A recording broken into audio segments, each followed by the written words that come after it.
आज हम जिस चैप्टर पर बात करने वाले हैं उसका नाम है ट्रेन। एक्चुअली इससे पहले मैंने आपको टाइम स्पीड डिस्टेंस पढ़ा दिया है, तो अभी तक अगर आपने वो वीडियो नहीं देखी है तो आप लिंक में जाके, नीचे डिस्क्रिप्शन में लिंक है, वहां से जाके आप चेकआउट कर सकते हैं। और आज हम जिस चैप्टर पर बात करने वाले हैं उसका नाम है ट्रेन। ट्रेन चैप्टर जिस पर हम बात करने वाले हैं, इस चैप्टर से रिलेटिव आपके हर एक एग्जाम में, आप चाहे होटल मैनेजमेंट की तैयारी कर रहे हो, आप पीओ की तैयारी कर रहे हो, या आप एसएससी में किसी की तैयारी कर रहे हो, आपके हर एक एग्जाम में ट्रेन से रिलेटिव क्वेश्चन पूछ ही लिए जाते हैं। तो इसीलिए आज हम बात करने वाले हैं ट्रेन पर कि किस किस टाइप के इसमें कॉन्सेप्ट होते हैं, क्या क्या टॉपिक होते हैं और कौन कौन से ट्रेन के रिलेटिव क्वेश्चन बन जाते हैं। हर टाइप के क्वेश्चंस की हम बात करेंगे। स्टार्ट करेंगे अपने कॉन्सेप्ट से और बिल्कुल बेसिक लेवल से। क्यों ना टाइम वेस्ट किए, स्टार्ट करते हैं आज की अपनी क्लास को।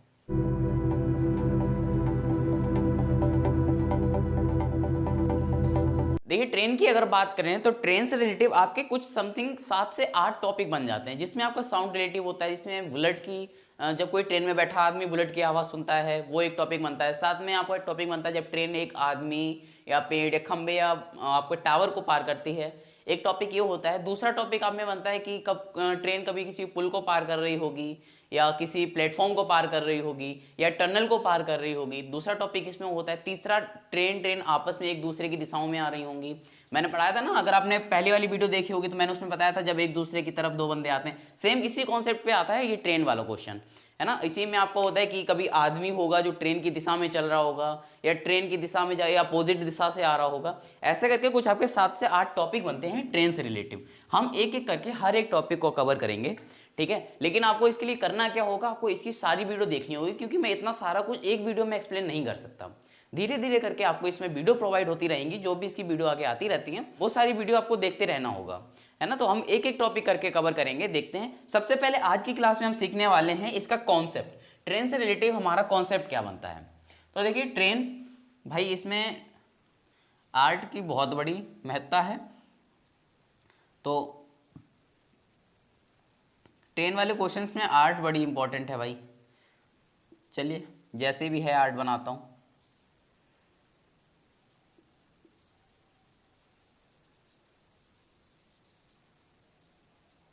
ये कोई हमारी ट्रेन है। अभी हम बात करेंगे सबसे पहले पोल वाले। जब कोई ट्रेन किसी पोल को पार करती है, किसी ट्री को पार करती है, किसी खंबे को पार करती है, किसी टावर को पार करती है, ऐसे कंडीशन में कैसे क्वेश्चन बनते हैं। तो देखिए, जब भी ट्रेन, ये हमारी इंडियन ट्रेन है, ठीक है, ये इंडियन ट्रेन है हमारी। जब ये ट्रेन किसी खंबे को पार करेगी, ट्रेन किसी खंबे को पार करे,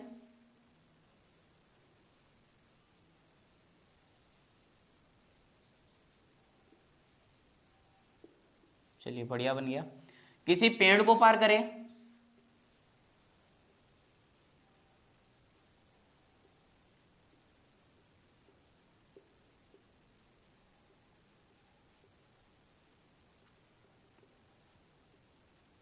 किसी टावर को पार करे,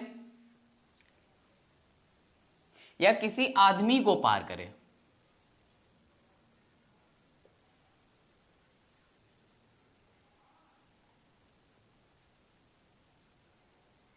या किसी आदमी को पार करे। जब भी आपको ऐसी सिचुएशन मिलती है कि जिसमें क्वेश्चन में दिया हो कि जब कोई ट्रेन किसी खंबे को पार करे, किसी पेड़ को पार करे, किसी टावर को पार करे, या किसी आदमी को पार करे, या किसी मनुष्य इंसान को पार करे, तो ऐसी कंडीशन में ट्रेन को खुद की ही लंबाई को पार करना होता है। क्यों? अब आप देखिए, इसकी क्या चौड़ाई है? कोई चौड़ाई है? नहीं है। इसकी कोई चौड़ाई है? नहीं है। मतलब चौड़ाई है बट तरीके से नहीं है जो हमें इसमें काउंट की जाए, ठीक है। किसी टावर को लंबाई है भाई, लंबा है ये। पेड़, सॉरी आदमी, ये लंबा है। अभी मैं खड़ा हूं, मैं लंबाई में हूं, ना कि चौड़ाई में। मैं मोटा थोड़ी ना हूं, इतना लंबाई में हूं, चौड़ा नहीं हूं, है ना। तो जब ऐसे कोई इस टाइप से कोई क्वेश्चन आता है कि जिसमें आपसे बोला जाता है कि ट्रेन जब किसी पेड़ को पार करे, किसी टावर को पार करे, पेड़ को पार करे, या किसी इंसान को पार करे, ऐसी कंडीशन में आपको क्या करना है। ऐसी कंडीशन में ट्रेन अपनी ही दूरी को पार करती है। क्यों करती है भाई? देखिए, ये कोई पोल है, ठीक है ना, ये कोई पोल है, कोई खंबा है। अब ट्रेन इसे पार करेगी। कैसे ट्रेन इसे पार करेगी? देखिए, मान लीजिए ट्रेन ये है,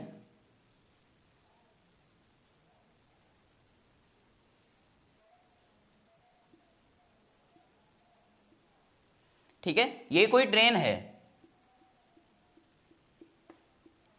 अब ट्रेन जा रही है, एक कंडीशन क्या आएगी, एक कंडीशन आएगी कि जब ये ट्रेन इस पोल के आधे हिस्से को पार कर लेगी। एक कंडीशन आएगी जब ये ट्रेन पोल के आधे हिस्से को पार कर लेगी, ऐसी कंडीशन एक आएगी। फिर एक कंडीशन आएगी जिसमें ट्रेन ये खंबे को पूरी तरीके से पार कर लेगी। देखिए कैसे,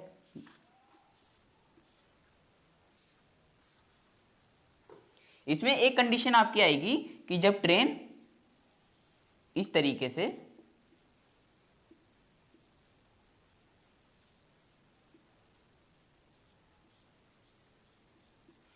खंबे को पूरी तरीके से पार कर लेगी।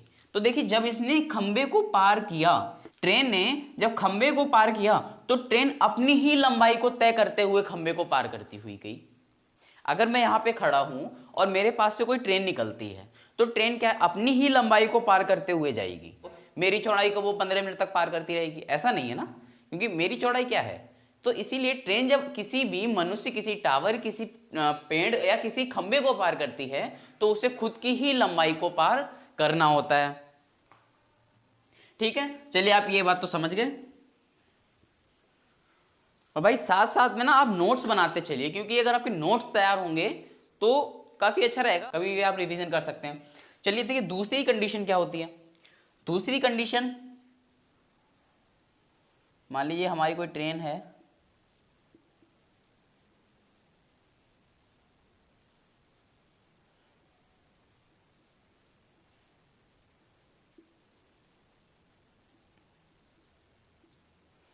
ये कोई हमारी ट्रेन है, जा रही है,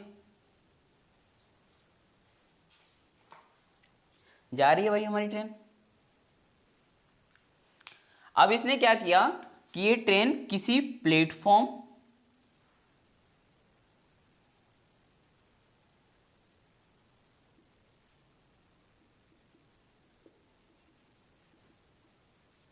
किसी प्लेटफॉर्म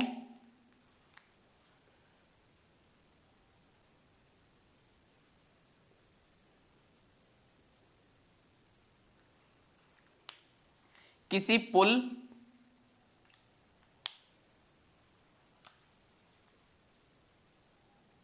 और किसी टनल को जब कोई ट्रेन किसी प्लेटफॉर्म, किसी पुल या किसी टनल को, यानी एक ऐसी जगह, एक ऐसी स्थिति जिसमें ट्रेन कई मिनट तक या कई घंटों तक ट्रेवल करती रहे। अब प्लेटफॉर्म को पार करने के लिए देखिए क्या है, प्लेटफॉर्म कोई छोटा तो होता नहीं है, ऐसा तो है नहीं प्लेटफॉर्म जरा सा है।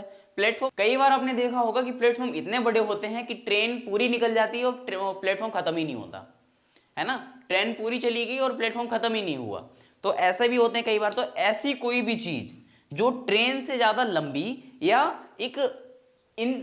आप ऐसे बोल सकते हो ट्रेन से ज्यादा लंबी या खंबे, पेड़ और टावर और आदमी से ज्यादा चौड़ी हो, उस चीज में ट्रेन को अपने साथ साथ उस चीज की भी लंबाई पार करनी होती है। जैसे अब देखिए ऐसी कंडीशन में क्या है, जब ये ट्रेन किसी प्लेटफॉर्म को पार करेगी, मैं कह देता हूं भाई प्लेटफॉर्म जो है ना वो ट्रेन से बड़ा है। अब जैसे मान लो ट्रेन की लंबाई जो है 100 मीटर है और मैं कह देता हूं प्लेटफॉर्म की लंबाई 150 मीटर है, तो अब क्या हुआ, प्लेटफॉर्म जो है वो ट्रेन से बड़ा हो गया, प्लेटफॉर्म अब ट्रेन से बड़ा हो गया है ना। या यहाँ पे ऐसा बोल दिया जाए कि ट्रेन की लंबाई 100 मीटर है और प्लेटफॉर्म की लंबाई आपकी 500 मीटर है, तब भी बड़ा है। या इसकी मैं बोल दूं 50 मीटर है, तो 50 मीटर लंबाई बहुत होती है ट्रेन के अकॉर्डिंग। अगर 50 मीटर है तो ये भी लंबाई इसमें ऐड हो जाती है। कहने का मतलब ये है कि सीधे से अगर हम बात करें तो खंबा, पेड़ और टावर और आदमी, इनकी लंबाई को हम ऐड नहीं करते हैं, जबकि ट्रेन को प्लेटफॉर्म, पुल और टनल की लंबाई को पार करते हुए अपने साथ साथ इनकी भी लंबाई को पार करना होता है। ठीक है, अब क्या हुआ, ट्रेन जब इस चीज को पार करेगी, किसी प्लेटफॉर्म को पार करेगी, तो मान लीजिए ट्रेन तो हमारी यहां तक आ गई, ये जो ट्रेन है हमारी वो यहां तक आ गई। ठीक है, अब इसने देखिए क्या किया, ये अपनी तो लंबाई पार कर रही है, अपनी तो लंबाई पार कर रही है, साथ में किसकी भी लंबाई पार कर रही है, प्लेटफॉर्म की भी लंबाई पार कर रही है।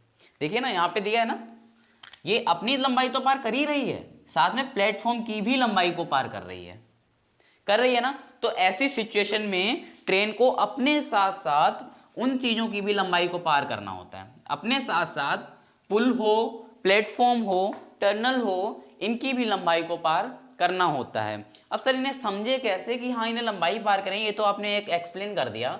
तो जैसे मैं मान लेता हूँ ट्रेन की लंबाई जो है वो L है, ट्रेन की लंबाई L है, ये L1 ले लेता हूँ। यहाँ ट्रेन की लंबाई जो है वो L1 है, लेंथ जो है वो L1 है। तो जब ट्रेन किसी खंबे को पार करते हुए जाएगी तो वो L1 दूरी को ही तय करेगा। भाई इसमें जब कोई डिस्टेंस ही नहीं है, कोई दूरी ही नहीं है, तो दूरी क्या होगी? तो वो दूरी क्या होगी? वो ट्रेन की ही दूरी होगी। जैसे अगर आप यहां देखो, ये ट्रेन जो है, अब मैं बोल दूं कि ये ट्रेन कितनी जगह में खड़ी है, तो ट्रेन कुछ स्पेस लेगी, कुछ दूरी में खड़ी होगी। अब ये कुछ जगह ही तो इसने कवर किया है, ये कुछ जगह ही तो इसने कवर की है खड़े होने के लिए। अगर इसने कुछ जगह कवर की है तो वो कुछ डिस्टेंस है ना, तो वही डिस्टेंस क्या होता है, इसी को हम क्या बोलते हैं कि डिस्टेंस है। ये ट्रेन की जो लंबाई है वही डिस्टेंस होता है, ट्रेन की लंबाई ही डिस्टेंस होता है। कंफ्यूज नहीं होना होता है ऐसे क्वेश्चंस में। ऐसे क्वेश्चन में क्या होता है कि जो ट्रेन की लंबाई होती है एक्चुअल में वही डिस्टेंस होता है। अगर आपको अलग से डिस्टेंस दिया गया है तो बात अलग है, अगर डिस्टेंस नहीं दिया गया है, जैसे ऐसे क्वेश्चन में मोस्टली यही होता है कि जहां पे आपको खंबा दे दिया जाएगा, पेड़ दे दिया जाएगा, टावर दे दिया जाएगा और आदमी दे दिए जाएंगे, वहां पे आपको कोई अदर डिस्टेंस नहीं दिया होगा। मोस्टली ऐसे क्वेश्चन ही होते हैं। उसमें क्या होता है, उसमें जो डिस्टेंस होता है वो एक्चुअली ट्रेन की लंबाई ही होती है। अब जैसे अगर मैं क्वेश्चन बना दूं कि एक ट्रेन जो है उसकी 100 मीटर लंबाई है, वो एक खंबे को पार करते हुए, ये कोई खंबा है, एक खंबे को क्या कितनी एक खंबे को पार करते हुए वह कितनी दूरी तय करेगी? एक ट्रेन 100 मीटर लंबी है, वह एक खंबे को पार करने में कितनी दूरी तय करेगी?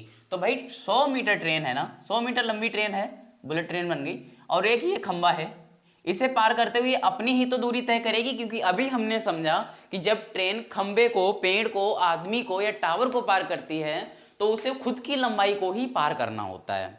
ऐसी कंडीशन में क्या करेगी, ट्रेन अपनी ही लंबाई को पार करेगी, और ट्रेन की तो लंबाई 100 मीटर है, तो यानी इसकी जो लंबाई है, ये दूरी जो है वो 100 मीटर को ही पार करेगी। समझ में आ रही है बात? समझ में आ रही है? ये 100 मीटर दूरी ही तय करेगी खंबे को पार करने के लिए। चलिए ठीक है ना। तो ऐसे अगर कोई खंबा या कोई पेड़ और कोई टावर या कोई आदमी होता है तो ऐसी कंडीशन में हमें L1 जो होती है, लंबाई होती है, वही हमारा डिस्टेंस होता है। दूसरी कंडीशन, इसमें ट्रेन की लंबाई मान लीजिए हमने मान लिया L1, ठीक है। अब कोई प्लेटफॉर्म है, कोई ब्रिज है और कोई टनल है। अब इनकी लंबाई है, इनकी लंबाई है जो हम ऐड करते हैं, तो हमने इनकी लंबाई को मान लिया L2, इनकी लंबाई को हमने क्या मान लिया, L2 मान लिया। अब इनकी लंबाई अगर L2 है तो ट्रेन जब किसी पुल, किसी ब्रिज या किसी टनल को पार करेगी तो वह L1 प्लस L2 दूरी को तय करेगी। कौन सी दूरी को? L1 प्लस L2 दूरी को तय करेगी। बहुत ही ध्यान से इस चैप्टर को समझते रहिए, बहुत ही ज्यादा इंपॉर्टेंट टॉपिक है ये, और बहुत ही ज्यादा आसान तरीके से मैं आपको समझाने की कोशिश कर रहा हूं कॉन्सेप्ट से, कि कैसे इसमें कॉन्सेप्ट आता है। क्योंकि अगर आपने कॉन्सेप्ट सीख लिया फिर तो किसी चीज की जरूरत है ही नहीं आपको। कॉन्सेप्ट सीख लिया तो सब कुछ सीख लिया। ट्रिक तो कॉन्सेप्ट से ही तो बनती है भाई। तो हमें ट्रिक तो हम बाद में समझेंगे, पहले तो हमें यही समझना है कि कॉन्सेप्ट कैसे बना। तो L1 दूरी यानी ट्रेन अपनी लंबाई को पार करते हुए, और जब प्लेटफॉर्म की लंबाई को पार करेगी तो यानी वो L1 प्लस L2, क्योंकि लंबाई L1 क्या है, ट्रेन की लंबाई है, L1 ट्रेन की लंबाई है, प्लस L2 प्लेटफॉर्म हो गया, ब्रिज हो गया, टनल हो गया, इनकी लंबाई है। जब इन्हें पार करेगी तब जाके वह कहीं टोटल दूरी को मैनेज कर पाएगी, टोटल डिस्टेंस को मैनेज होगा। अब जैसे मैं बोल देता हूं कि ट्रेन की लंबाई 100 मीटर है प्लस प्लेटफॉर्म की लंबाई 50 मीटर है, बोल दिया ना, तो उसने टोटल कितना डिस्टेंस क्रॉस किया, कितना डिस्टेंस क्रॉस किया? उसने भाई 150 डिस्टेंस को क्रॉस किया, यानी 150 मीटर दूरी चला होगा। 100 मीटर तो ये है और 50 मीटर ये है, यानी उसने 150 मीटर दूरी को तय किया। कितनी दूरी को?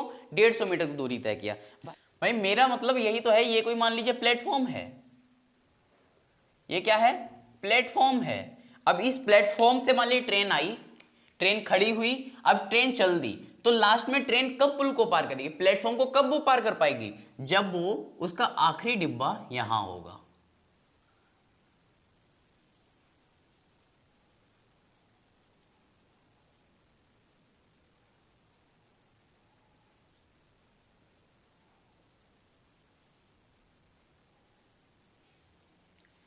इस कंडीशन में ही तो ट्रेन प्लेटफॉर्म को पार कर पाएगी जब उसका आखिरी डिब्बा प्लेटफॉर्म के बिल्कुल लास्ट सिरे पे होगा। जब प्लेटफॉर्म के बिल्कुल लास्ट सिरे पर ट्रेन के आखिरी डिब्बे के सिरे से सटा हुआ होगा, जब ट्रेन प्लेटफॉर्म को पार करेगी, जब ही तो पार करेगी। अब इसने देखिए क्या किया, ये दूरी तय की प्लेटफॉर्म की, ये कितनी दूरी थी, 50 मीटर थी, ठीक है। और इसने खुद की दूरी कितनी थी भाई, खुद की दूरी ही इसकी 100 मीटर थी। अभी मैंने यहां बोला था, यहां पे खुद की दूरी इसकी कितनी थी, 100 मीटर थी। तो इसने प्लेटफॉर्म को पार किया, फिर अपनी दूरी को पार किया। इसीलिए हम क्या लिखते हैं, L1 प्लस L2 लिख लेते हैं। क्योंकि क्वेश्चंस में आप जब फॉर्मूले यूज करोगे तो ऐसे थोड़ी ना लिखोगे ट्रेन की लंबाई प्लस प्लेटफॉर्म की लंबाई, हम ऐसे नहीं लिखेंगे। इसीलिए हम बस इसे L1 L2 अपने एक समझने के लिए कुछ वर्डिंग कर लेते हैं, कुछ शब्दों में लिख लेते हैं। तो L1 L2 हमने लिख लिया। तो L1 यहाँ पे हम समझ लेते हैं कि ट्रेन की लंबाई जो है वो है, और L2 को हम समझ लेते हैं प्लेटफॉर्म की लंबाई। क्या समझ लेते हैं, प्लेटफॉर्म की लंबाई को समझ लेते हैं, ठीक है ना। तो इसी टाइप से आपके कुछ क्वेश्चन आएंगे। पहले हम इन्हीं टॉपिक पर बात करेंगे, उसके बाद हम कोई और टॉपिक कवर करेंगे, ठीक है ना। तो इस पे हम समझते हैं क्वेश्चन के थ्रू। अब कुछ एग्जाम्पल लेके समझते हैं ये क्वेश्चन कैसे आते हैं। अब देखिए पहला एग्जाम्पल हमारा कहता है 36 किलोमीटर प्रति घंटा की चाल से जा रही 60 मीटर लंबी रेलगाड़ी एक बिजली के खंभे को कितनी देर में पार करेगी।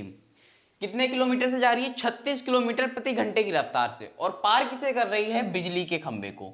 अभी मैंने बताया था जब ट्रेन किसी बिजली के खंभे को पार करे, या किसी पेड़ को पार करे, किसी टावर को पार करे, या किसी आदमी को पार करे, ऐसी कंडीशन में ट्रेन को खुद की ही लंबाई को पार करना होता है। और यहाँ ट्रेन की लंबाई है कितनी, 60 मीटर लंबी रेलगाड़ी, यानी जब उसने किसी बिजली के खंभे को पार किया तो उसने खुद की ही लंबाई को, यानी 60 मीटर लंबाई ही चली है।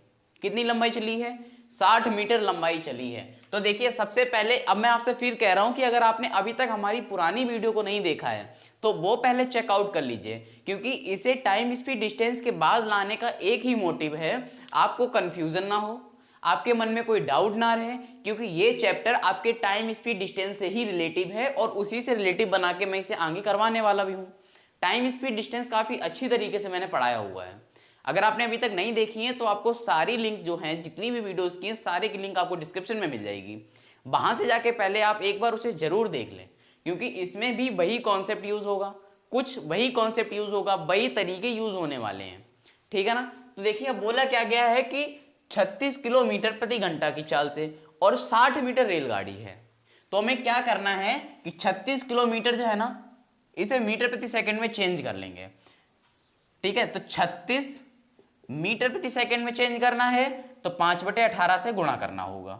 अब क्यों करना है ये बात आपको मेरी पिछली वीडियो में पता चल जाएगी। मैंने ये बिल्कुल बेसिक से समझाया है, बिल्कुल बेसिक से समझाया कि 5/18 से ही गुणा क्यों करना है ना। तो इसके लिए आपको क्या है, पिछली वाली वीडियो को देखना पड़ेगा। तो 18 दूना 36 और 5 दूनी 10, यानी कितना, 10 मीटर, 10 मीटर प्रति सेकंड।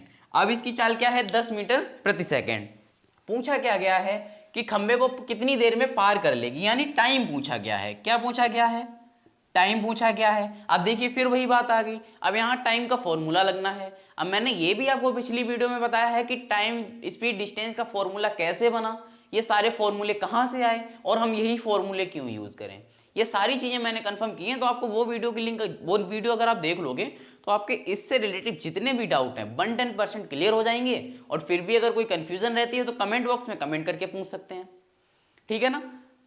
तो देखिए टाइम का फॉर्मूला क्या होता है, टाइम का फॉर्मूला होता है डिस्टेंस अपॉन स्पीड। क्या होता है, डिस्टेंस अपॉन स्पीड। अब देखिए डिस्टेंस कितनी है, 60 मीटर। क्यों, क्योंकि उसने खंबे को पार किया है ना, खंबे को पार किया है किसी ट्रेन ने।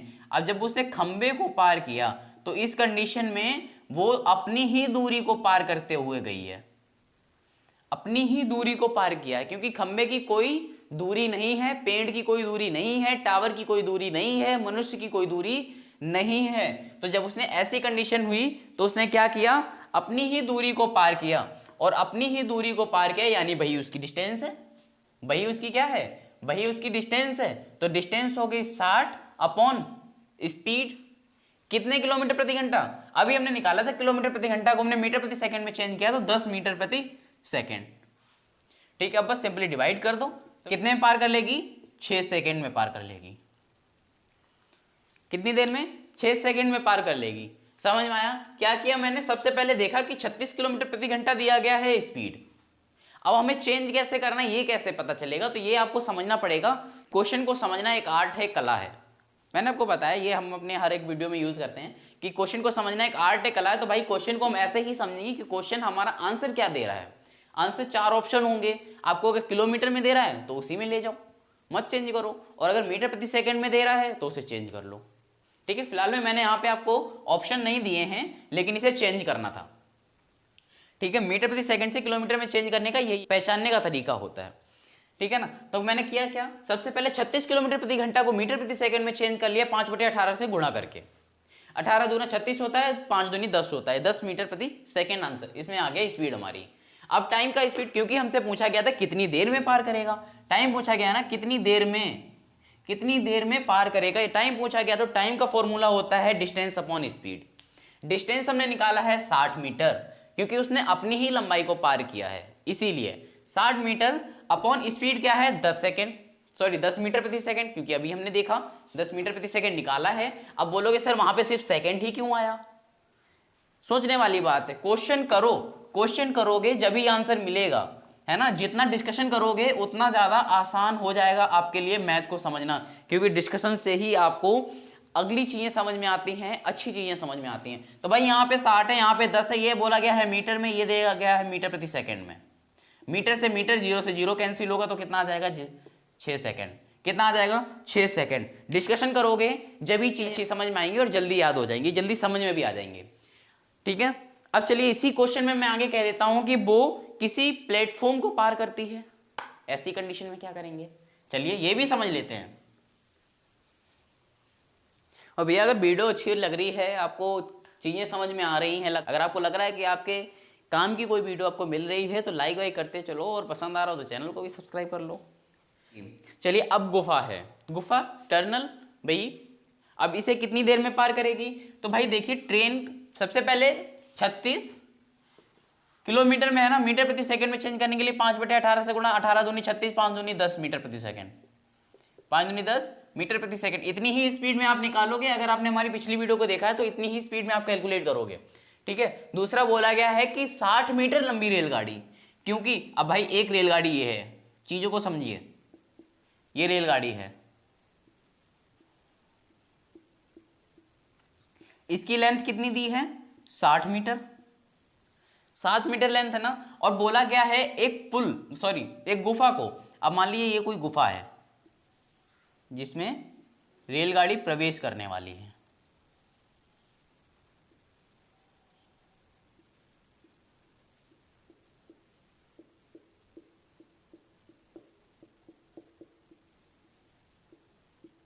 ठीक है, इसमें क्या है? रेलगाड़ी प्रवेश करने वाली है। इसकी लंबाई L2 मान लेते हैं। ये क्या है? ये L1 है और ये L2 है, यही तो है ना। लेकिन हमें दिया गया L2 की लंबाई कितनी है? 30 मीटर। गुफा की लंबाई कितनी है? गुफा की लंबाई है 30 मीटर। ट्रेन की लंबाई है 60 मीटर। अब ट्रेन इसके अंदर प्रवेश करेगी, इसके अंदर ट्रेन जाएगी, है ना? ये देखिए, यहां से ट्रेन क्या करेगी? ट्रेन इसके अंदर जाएगी, ठीक है, और यहां से बाहर निकलेगी। अब जब ट्रेन इसके अंदर जाएगी तो एक कंडीशन ये आएगी कि इसे पार करते करते करते करते यहां इसका लास्ट डब्बा होगा, कुछ इस तरीके से, इस तरीके से कुछ इसका लास्ट डब्बा यहां पे होगा। और जब ये लास्ट डब्बे से होते हुए बाहर निकल रही होगी तो अपनी लंबाई के साथ साथ में इसने इस गुफा की लंबाई को भी पार किया। अपनी लंबाई के साथ साथ में इसने इस गुफा की लंबाई को भी पार किया। तो इससे क्या हुआ? अब अपनी लंबाई पार की, साथ में गुफा की लंबाई पार की, इसीलिए क्या होगा? L1 plus L2। क्या होगा? L1 plus L2। तो भैया हम सीधे सीधे लिख लेते हैं, क्योंकि हमारे पास इतना समय नहीं है कि हम L1 L2 लिखकर ही आगे काम चलाएं। तो हमारी ट्रेन की लंबाई है 60 मीटर प्लस हमारे गुफा की लंबाई है 30 मीटर, ठीक है, इक्वल टू, आगे क्या बताया था, और हमारी स्पीड क्या निकल के आई है? 10 सेकंड। तो ये टोटल हमारी डिस्टेंस कितनी होगी? टोटल डिस्टेंस होगी हमारी 90 मीटर। कितनी हो गई? 90 मीटर अगर हमारी टोटल डिस्टेंस हो गई है। पूछा क्या गया? टाइम पूछा गया है तो टाइम बराबर होता है डिस्टेंस अपॉन स्पीड। डिस्टेंस हमारी दी गई है 90 मीटर और स्पीड हमारी दी गई है 10 सेकेंड। अब ऊपर बोलोगे मीटर और नीचे है मीटर्स प्रति सेकेंड। मीटर से मीटर कैंसिल हो गया, जीरो से जीरो कैंसिल हो गया, आंसर आ गया 9 सेकेंड। कितना आ गया? 9 सेकेंड। आंसर कितना आ गया? 9 सेकेंड। इसी टाइप से क्वेश्चन आपके एग्जाम में आते हैं। अब मैं आपको क्वेश्चंस कराऊंगा जो हमारे एग्जाम में, अब इसमें मैं देखिए ट्विस्ट ये होगा हमारी वीडियो में कि अब जो मैं आपको क्वेश्चन कराने वाला हूं, मैं वो सारे क्वेश्चन वही कराऊंगा जो आपके ऑलरेडी एग्जाम में आए हुए हैं। उससे आपको ये पता चलेगा कि ये एग्जाम में कितने ज्यादा क्वेश्चन आते हैं। शायद ही कोई ऐसा एग्जाम होगा जिसमें ये क्वेश्चन नहीं पूछे जाते हैं। इसीलिए मैं आपको सारे वही क्वेश्चन कराऊंगा जो आपके ऑलरेडी एग्जाम में आ रखे हैं। ठीक है, तो इसके लिए क्या करेंगे, हम अपनी नेक्स्ट वीडियो देखेंगे। नेक्स्ट वीडियो में हम इसके सारे क्वेश्चन करने वाले हैं, कैसे कैसे क्वेश्चन बनते हैं इन दोनों टॉपिक से। ठीक है ना, तो इसके लिए आपको नेक्स्ट वीडियो को देखना ही पड़ेगा भाई, क्योंकि इंटरेस्टिंग टॉपिक है, अच्छा टॉपिक चल रहा है। अगर समझ में आ रहा है तो आपको नेक्स्ट वीडियो भी देखनी चाहिए। काफी इंटरेस्टिंग टॉपिक वो भी होगा, क्योंकि उसमें पता चलेगा किस किस टाइप से क्वेश्चन हमारे एग्जाम में आ जाते हैं। किसी एग्जाम की तैयारी कर रहे हैं तो उसकी हमें बिल्कुल बारीकी से जानकारी होनी चाहिए। तो फिलहाल में हम वही कर रहे हैं, हम बिल्कुल आपको कॉन्सेप्ट से लेके चल रहे हैं। हमारे पूरे क्लास का जो भी हमारी क्लासेस चलती हैं, आपकी TET, CTET and super TET की भी क्लासेस चलती है, तो हमारे हर एक क्लास में एक ही मोटिव होता है कि जो भी हम आपको सिखा रहे हैं आपको बारीकियां समझाएं, पूरा कॉन्सेप्ट समझाएं, उसके बाद आपको ट्रिक समझाएं। क्योंकि ट्रिक आपको कुछ देर के लिए ही अच्छी लगती है, लेकिन कॉन्सेप्ट आपका लाइफ टाइम के लिए होता है। ये कभी आप नहीं भूलोगे, ट्रिक भूल सकते हो, क्योंकि एक चैप्टर में 50 ट्रिक बन सकती हैं, लेकिन एक चैप्टर में 5 ही कॉन्सेप्ट बनते हैं। अगर बहुत ज्यादा अच्छा चैप्टर है तो 5 या 7 कॉन्सेप्ट ही बनते हैं, इससे ज्यादा कॉन्सेप्ट नहीं बनने होते हैं। लेकिन ट्रिक, हर क्वेश्चन की एक अलग ट्रिक बन जाती है। कितनी ट्रिक याद करोगे भाई? अगर क्वेश्चन का आपको कॉन्सेप्ट समझ में आ गया तो ट्रिक याद करने की क्या जरूरत है? हम इसे भी तो ट्रिक से कर सकते हैं, बिना किसी ट्रिक से इसे कर सकते हैं। अगर हमें पता है कि 36 किलोमीटर प्रति घंटा क्या होता है, तो हम सीधे यहीं पे कैलकुलेट कर लेंगे ना 36 को 5/18 से। 18 दूनी 36 होता है, 5 दूनी 10 होता है। हमने देख लिया 10 मीटर प्रति सेकंड है, देख लिया ना 10 मीटर प्रति सेकंड है। अब भाई यहाँ पे हमें पता है कि 60 मीटर लंबी ट्रेन है, 30 मीटर लंबी गुफा है, क्योंकि गुफा ट्रेन और जब जाएगी तो अपने साथ साथ गुफा की भी लंबाई को ऐड करेगी। तो 30 और 60 होता है 90, ये होता है 10। टाइम निकालने के लिए बोला गया, टाइम को होता है डिस्टेंस अपॉन स्पीड। डिस्टेंस हमारी हो गई 90 मीटर और टाइम हो गया 10 मीटर प्रति सेकंड। मीटर से मीटर कैंसिल हो गया, 10 से 90 कैंसिल हो गया, आपका बन गया 9 सेकंड। आप ऐसे भी तो निकाल सकते हो ना, क्या जरूरत है ट्रिक की? भाई ट्रिक हम वहां लगाएंगे ना जहां पे क्वेश्चन हाँ बिल्कुल कॉन्सेप्ट से बिल्कुल समझ में ही नहीं आ रहा है, वहां पे हम ट्रिक का यूज कर लेंगे। फिलहाल में हमारी कोशिश यही होनी चाहिए कि हम कॉन्सेप्ट से अच्छे तरीके से समझें और टॉपिक को समझने की कोशिश करें। मिलते हैं अपनी नेक्स्ट वीडियो में इसी टॉपिक के क्वेश्चंस के साथ में, ठीक है ना?